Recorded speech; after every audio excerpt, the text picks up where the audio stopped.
বলিউড বাদশা শাহরুখ খান একসময় রাজস্থানে গিয়েছিলেন আইপিএল শুরুর আগে। তবে সেখানে গিয়ে এক বিপদের মুখে পড়েছিলেন তিনি।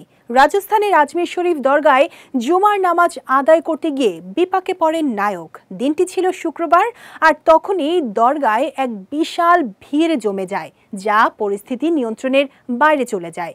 সেদিন শাহরুখের নিরাপত্তা রক্ষী হিসেবে দায়িত্ব পালন করেন ইউসুফ ইব্রাহিম।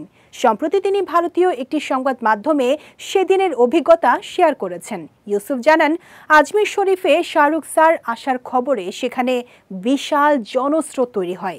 এমনিতেই শুক্রবারে সেখানে 10 থেকে 15,000 মানুষ থাকে, কিন্তু শাহরুখ খানের আগমনে সেই ভিড় যেন আরও বেড়ে যায়। ফলে এমন দিনে আজমির শরীফ দরগায় পৌঁছে বেশ বিপাকেই পড়েছিলেন শাহরুখ খান। নিরাপত্তা রক্ষীর কথায় সেদিন বহু মানুষের ঢল নেমেছিল। আমাদের ঢাল হয়ে দাঁড়িয়ে থাকতে হয়েছিল। লোকজন ধাক্কা দিয়ে দরগার দিকে যাচ্ছিল। কোনো মতে আমরা ধাক্কা খেতে খেতে নিজেদের গাড়িতে গিয়ে বসেছিলাম। সেদিন ভিড়ের মাঝে পড়লেও মাথা ঠান্ডা রেখেছিলেন শাহরুখ খান। পরিস্থিতি বেগতিক দেখে পুলিশকে এগিয়ে আসতে হয়েছিল। ইউসুফ বলেন, লোকজনকে সরানোর জন্য পুলিশকে লাঠিচার্জ করতে হয়েছিল। খুবই উন্মাদনা ছিল সেদিন। তবে এমন পরিস্থিতিতে শাহরুখ স্যার খুব শান্ত থাকেন। তিনি জানেন এখানে কারো ভুল নেই, ভক্তদের উচ্ছ্বাস মাত্র। তাই মাথা গরম করেননি বলিউড বাদশা।